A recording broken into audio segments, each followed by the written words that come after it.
Hooker's blades. Hey everybody, back again, and today we're making this huge falcata falchion blade. This is going to be quite a long video, so bear with me because I wanted to show you guys the entire process of forging this out of one of these. So, as you can see, lots of work is to be done. Let's get over to the forge and get started.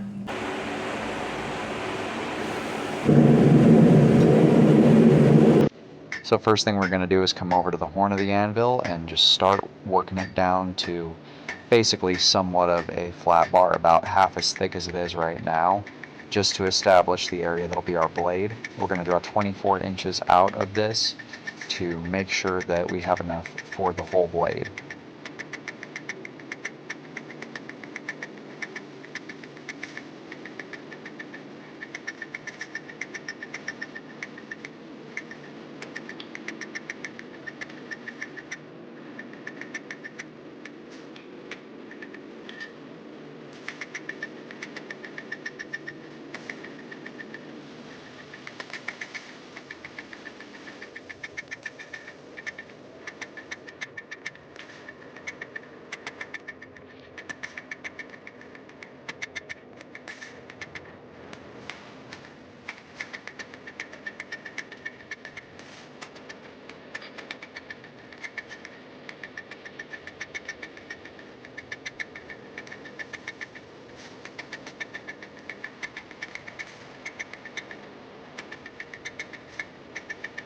With that done, we can run over to the hot cut and cut off the excess material. You can notice I'm not cutting it off where it's flat. I'm leaving some round section, and the reason for that is so that we can forge that round bit at the end into the tang. So now I'm going to start to square up what'll become the tang, and it's at this point I realized I had way too much material, so I decided I would pay another visit to the horn once I had it squared up, draw out the tang, and then just cut the excess off again.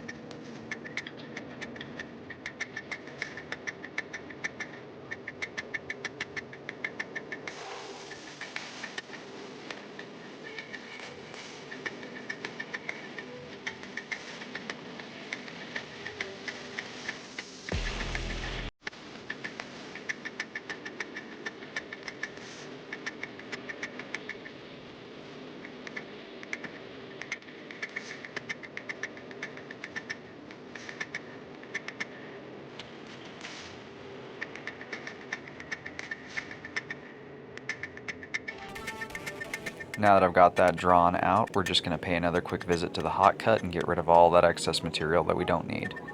And then we can finish profiling that tang and get it nice and tapered and get it just about as thick as we want it. We'll visit it again later once the blade's thinned up.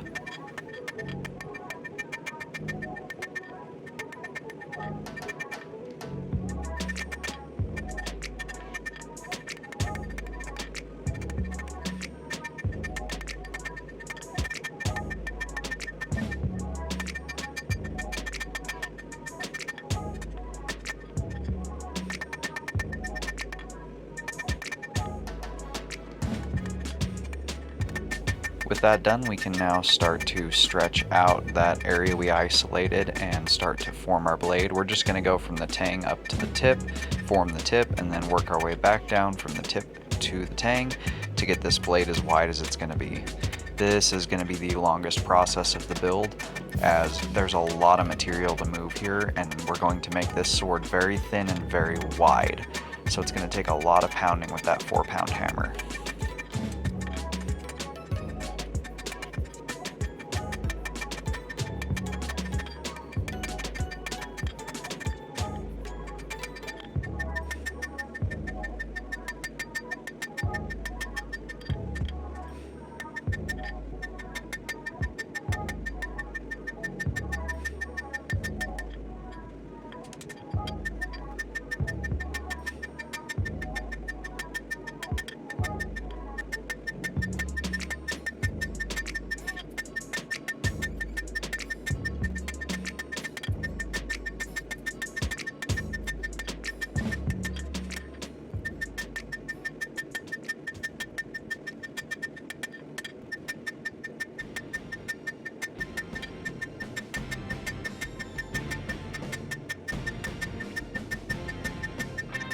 Now that we've reached the tip of it, we're just going to give it a rough tip profile just to get it started.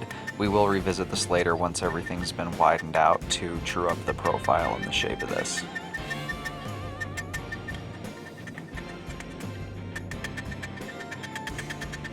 Now we're just going to work our way starting at the tip all the way down the blade again and get it to its final width.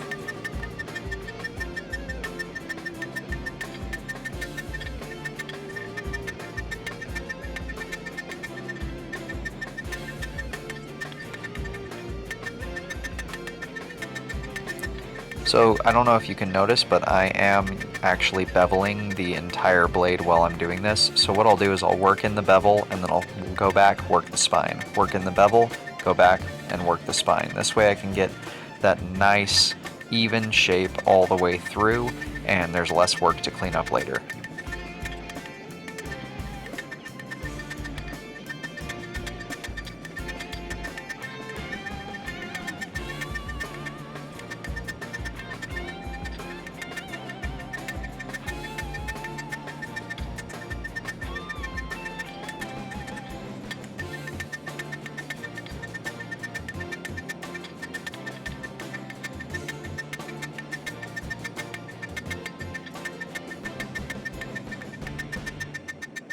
You'll notice as I go here that the blade starts to curve, but there is a few different easy ways to fix that as we go, and I will kind of show you guys how I fix that as I go.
Now that we're making our way back towards the tang, I'm just going to make sure that as I finish this last bit, that the tang is the same width at the transition where the guard's going to fit up as the blade, and that it tapers off nicely and smoothly down to the end of the tang, so that way the guard can fit up easily and we don't have to worry about fighting it up the shank of the tang, trying to get it to where we want it.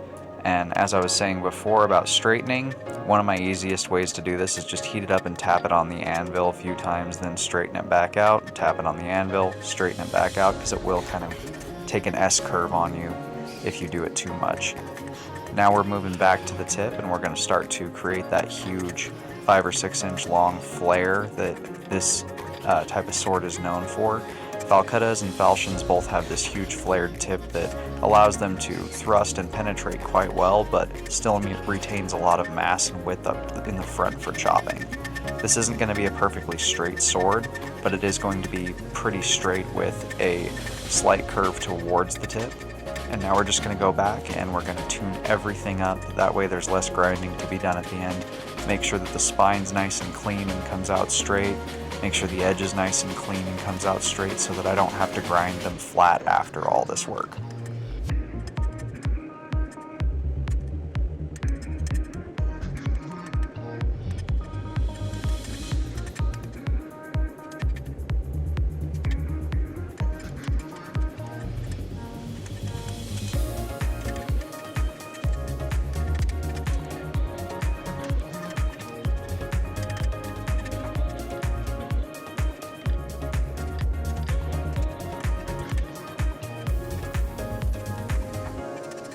And the final step is going to be just punching a really small pinhole so that way we can put a pin through the handle in order to attach everything, because we are going to do a guard and pommel on this as well as a pinned on handle, just so this is going to be a real fancy looking sword. And with that, we're done. So the blade is all forged out, and this is what we've got going. We've got a little pinhole here for our handle construction. The next video on this is going to be forging the guard and pommel. Then after that, there will be another video on assembling a handle for this, and depending on how long that is, we'll do the cut testing video. If not, we'll do a testing video all in and of itself. As you can see, we've got a nice big old flare tip to make it still able to penetrate, but still give it a lot of mass up front. It is a very, very thin blade, and it's going to get thinner in grinding. And it's nice and wide. I believe the blade is about 28.5 inches long as it stands right now, not including the tang. So once we're done grinding, it'll probably be closer to the 28-inch mark, somewhere in there. But yeah, if you guys like what you see, go ahead and hit like and subscribe so you don't miss the rest of the build. Until next time, God bless. Stay sharp out there. Check out our Etsy store if you're looking for a custom sharp object.